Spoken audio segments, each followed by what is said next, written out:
Qué difícil, es una de las cosas más difíciles que hay.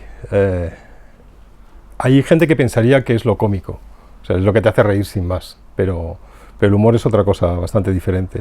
Yo creo que si hubiera que buscar una definición por oposición, casi sería la gracia que te hace reír por no llorar. Y eso es lo que sería más bien el humor. Lo otro, lo cómico, es una parte, solamente una parte del humor, nada más. Sí, claro, todo eso son las consecuencias, es decir, no las características, perdón, son las funciones del humor, lo que lo hace pervivir.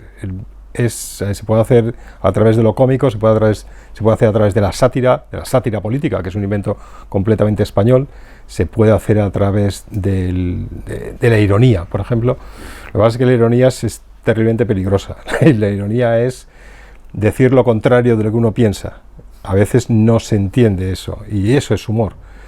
Pero necesitas que el espectador al que te diriges comprenda que la ironía, o sea, tenga tu mismo nivel de inteligencia, si no, no lo va a entender. Por eso digo que es muy peligroso. Hay veces que dicen que la ironía, por ejemplo, no funciona en la radio. Eso depende. Si el espectador está en tu nivel de inteligencia, absolutamente funciona. Y además debe funcionar. Siempre. El humor exige contexto. El humor viaja mal. Lo que a nosotros nos podía hacer gracia, lo que a alguien le podía hacer gracia hace 100 años, ahora mismo para nosotros no tiene ninguna gracia. Y sin embargo la sátira siempre ha estado presente. Desde luego en España, desde el siglo XVII, todo es sátira. Lo más importante es sátira. El Quijote es pura sátira.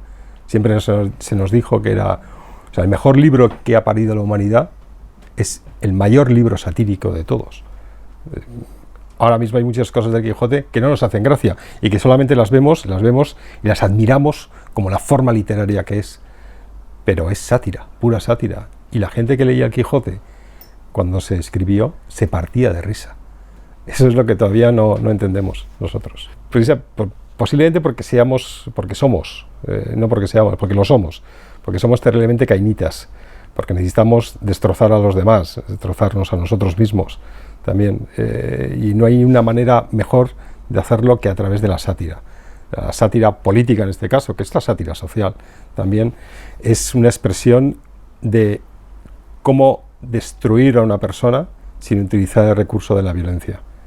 Es perfecta y nació por nosotros y yo creo que para nosotros. Luego se exportó a muchos países, en algunos casos con mejor o peor fortuna, pero es un invento español. En el siglo XIX, a finales del siglo XIX, llegó a haber en España a la vez 95 periódicos satíricos, a la vez. Ahora mismo hay 3, pero 95, el desastre del 98 nos trajo un prodigio de sátira política y social en España, un prodigio. Yo creo el primer tercio del siglo en España, desde el siglo XX en España, es la explosión más salvaje que hay de sátira política, con grandísimos títulos, grandísimas cabeceras. De los más Buen Humor o Gutiérrez fueron prodigios de su época. Y luego, en los dos bandos, en los 3 bandos, incluso en 6 bandos. Cada uno de los bandos tenía su propio periódico satírico. Nosotros en España convivieron a la vez los 2 periódicos, uno de la derecha y otro de la izquierda, más tremendamente revolucionarios y antirrevolucionarios que existieron. Uno fue La Traca, el valenciano La Traca, y otro fue Gracia y Justicia, y convivieron a la vez. La Traca vendía 450.000 ejemplares a la semana. El Gracia y Justicia podía estar en torno a los 250.000 o 300.000 ejemplares a la semana. La gente pedía sátira, pedía humor político, lo exigía, casi era español. Necesitábamos en ese tiempo. Uno, Carceller, el de La Traca, que era un periódico terrible, un semanario de humor político revolucionario de izquierdas, de lo que se llamaría ahora ultraizquierda. Era un periódico tremendo. Tenía una sección que se llamaba ¿qué le haría usted a un hombre con sotana?, en el que le pedía a los lectores que le enviaran sus recomendaciones. Eran recomendaciones brutales. Y ese hombre fue ejecutado después de la Guerra Civil, desde luego por otros crímenes que no fueron por los de utilizar el humor. Y el de Gracia y Justicia, Manuel Delgado Barreto, ese no tuvo tanta suerte de esperar al final de la guerra. El 20 de julio fue, yo creo, de los primeros, cuando hicieron una lista de a ver a quién paseamos, a ver a quién sacamos en Madrid. Yo creo que estaba el primero en la lista, porque era el principal enemigo de la Segunda República. Además, dicho por hazaña, Gracia y Justicia fue el principal enemigo de la Segunda República, sin duda. El 20 de julio lo sacaron, lo llevaron a la Modelo, y allá por noviembre, por ahí, a principios de noviembre del 36, lo mataron. No sabemos dónde, en Paracuellos, en Rivas, jamás su cadáver no lo encontraron. Posiblemente esté en alguna cuneta. Bueno, cerraron todos los medios de la derecha. La Segunda República, lo que pasa es que claro, esas cosas no se recuerdan. En ese paraíso de democracia y de libertad que fue la Segunda República, o parece que fue, no se recuerda que se decretó el cierre de todos los medios de la derecha, de todos. Y el último que consiguió la autorización para volver a salir no fue el ABC, fue Gracia y Justicia, pero bastante después que todos ellos. Sin duda Gracia y Justicia, pero no lo que he dicho antes de que el humor viaja mal, nuestro referente no es su humor. Es evidente que nosotros tenemos otro humor. De 2019 ellos tienen el humor de 1931.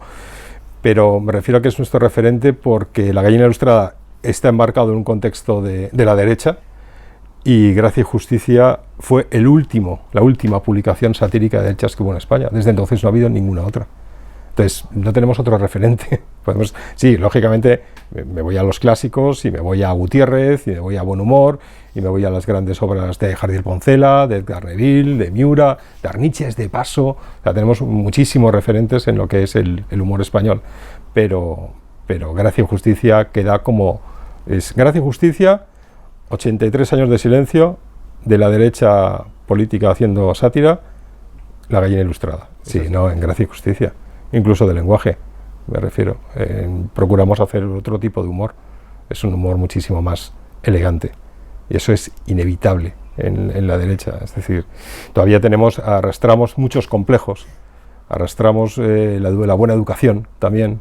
Y eso para nosotros es criminal, porque no podemos... A veces me gustaría hacer algo de lo que hace Mongolia, pero digo, no puedo hacerlo. O sea, tengo ahí frenos, por supuesto, frenos históricos, frenos personales, frenos culturales.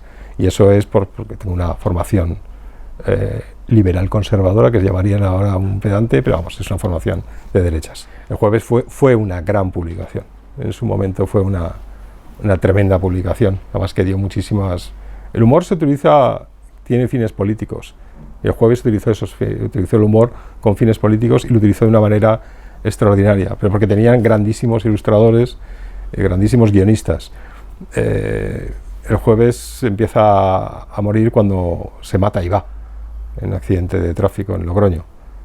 Pero Historias de la puta mili, por ejemplo, marcó a toda una generación, y sin duda alguna fue uno de los principales mecanismos para acabar con el servicio militar. No tengo ni la más mínima duda.